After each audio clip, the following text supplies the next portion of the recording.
What's up, humans? My name is David, and I help people develop self-awareness and self-compassion. Welcome to another Blue Chair Talk. These are weekly, unscripted videos that I do to share about self-awareness and self-compassion, mostly talking about personality and meditation. Also, they all include about a 10-minute meditation at the end. So this week, we're sort of picking up where we left off in some ways last week. Last week we talked about the 4 zones of awareness or attention, and sort of moved our way towards what is mindfulness. And today, same topic, we're just gonna do it backwards. We're gonna take it starting at mindfulness and work towards those 4 zones of attention and awareness. So mindfulness has a few different ways as a word. There's a few different ways that it is used these days. So it has come to sort of just be synonymous with meditation, right? Have a mindfulness practice. And that comes from one translation of the word sati. I'm pretty sure that's correct. Another way you could translate that word, and I think it's from Pali Sanskrit, maybe. Clearly not a specialist in that language. And another way to translate sati is memory, if I'm remembering correctly. So that's a cool connection. But essentially through Buddhism and Vipassana, that translation of sati into mindfulness, that has then proliferated into just sort of meaning meditation, basically. And that's cool, but that's not mostly what I'm talking about in these videos when I'm referring to mindfulness. And so another way that word is used and that we are pretty familiar with is actually more in the sense of like mind the gap.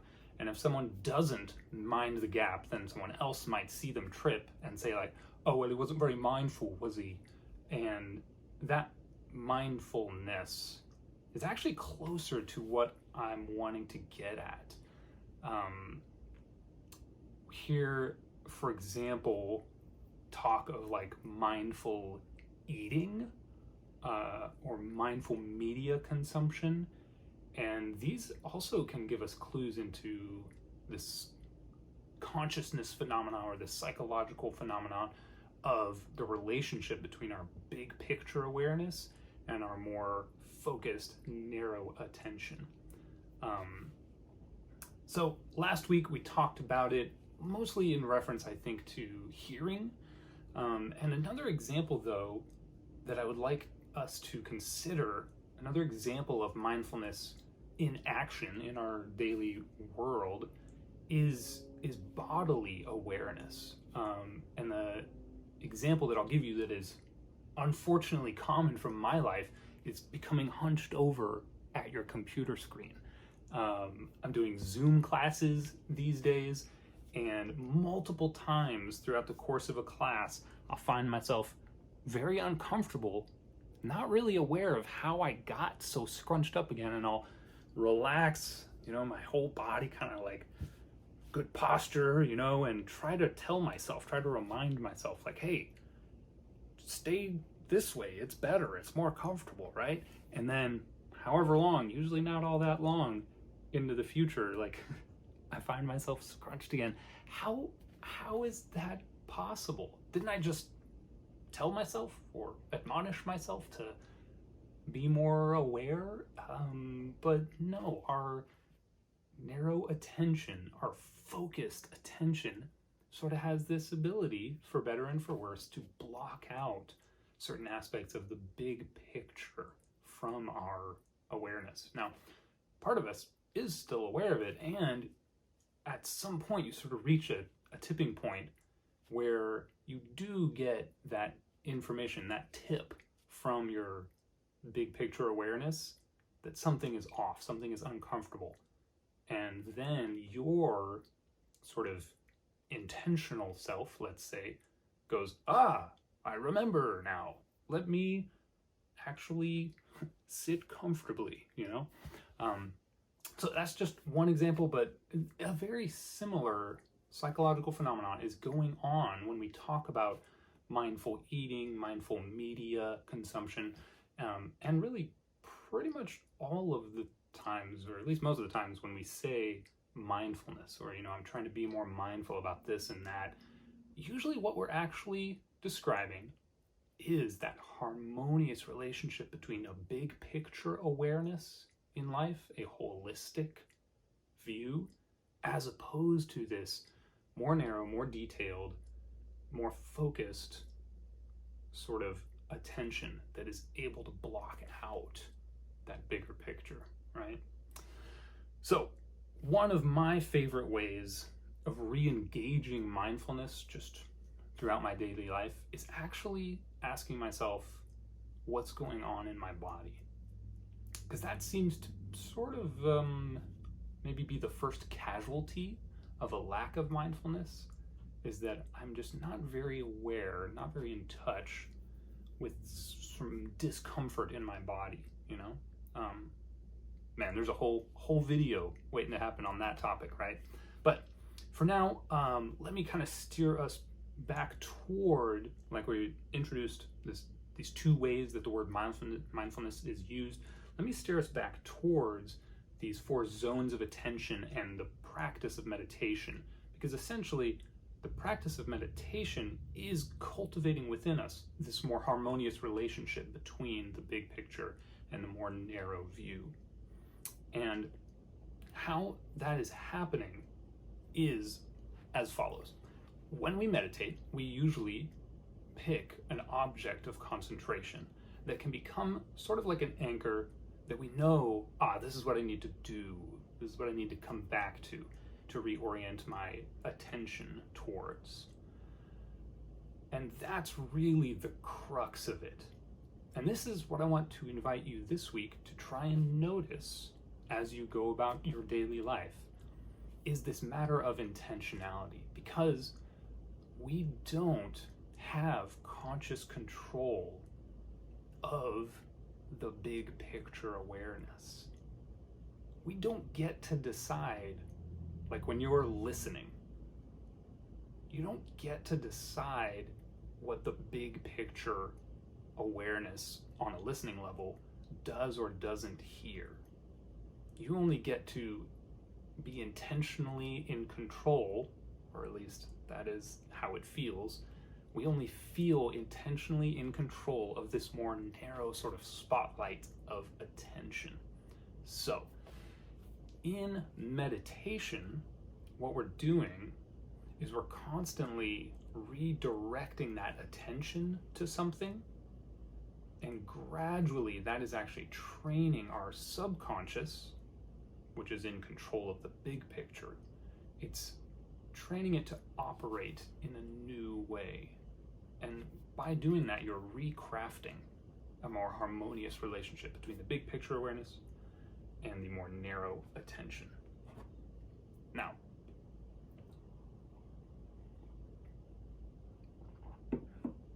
so far, the meditations that we've been doing haven't been in that style. We haven't been trying to just focus on the breath.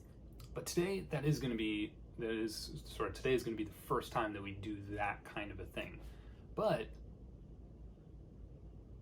let as much of the big picture come in as you can. So whenever you do realize that you've become distracted and that your attention is no longer on the breath, when you do bring your attention back to the breath, try not to do it in such a way that you close off the peripheral awareness. More have the breath become the center or the anchor. Yes, to some extent the focal point, but only within still that bigger, broader awareness. Hope that makes enough sense. Basically, don't intentionally block out anything to make attention on the breath exclusive. That's not what we're trying to do. We're trying to bring it back as a center of awareness, using attention, but still maintaining that broad awareness. All right, check it out. Here we go.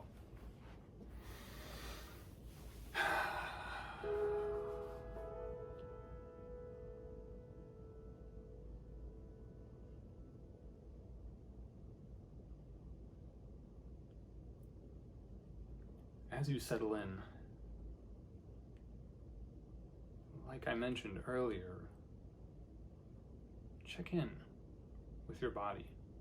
Ask yourself, what's going on in my body?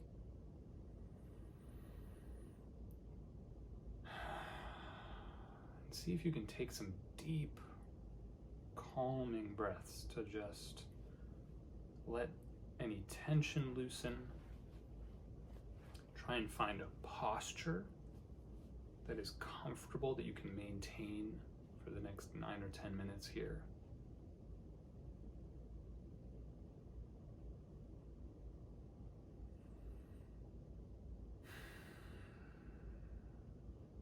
And allow your mind to unwind.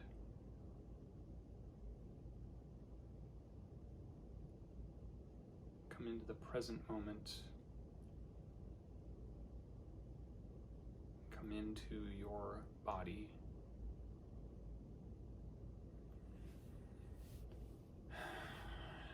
And give yourself permission to really relax.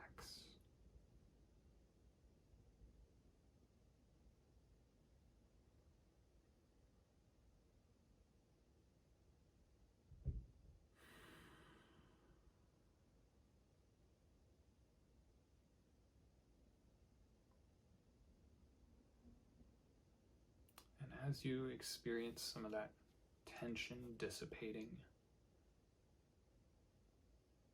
as your mind calms just a little, bring your attention to the physical sensations of the breath. What is it feeling like right now to be breathing in and out?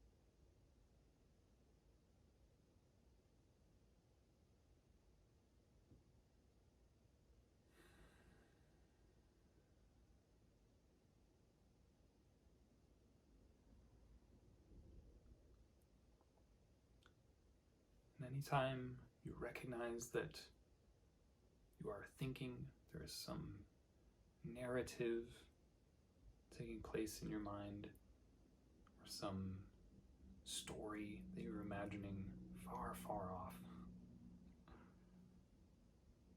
be kind to yourself. Be gentle and bring the center point of your awareness. Bring your attention back to the physical sensations of breathing.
It can be very natural when we're trying quite hard to stay focused on the breath.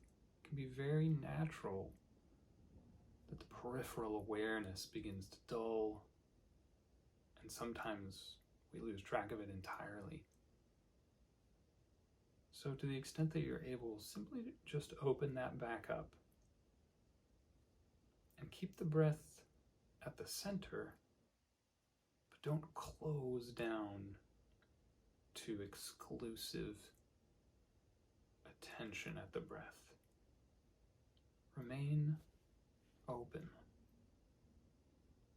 and centered.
It can be frustrating to keep getting distracted. But remember, our experience of control, of intentionality, really only applies to this narrow beam of attention and setting our sights. We actually aren't really in control of maintaining that center or of what's coming in through our broad awareness.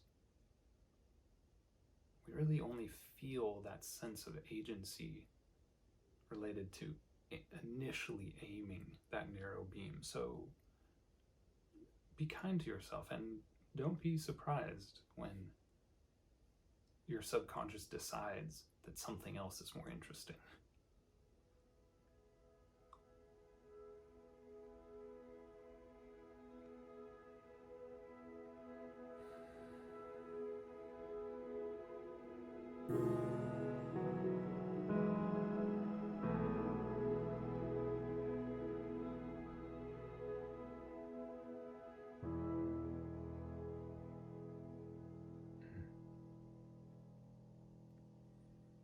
Alrighty, my friends. I hope you have a great week. Remember this week to ask yourself, what's going on in my body right now? This can be such a great reminder to re-engage the big picture and develop more mindfulness. So, hope to see you again back next week for another Blue Chair Talk. Until then, know your mind, love your life.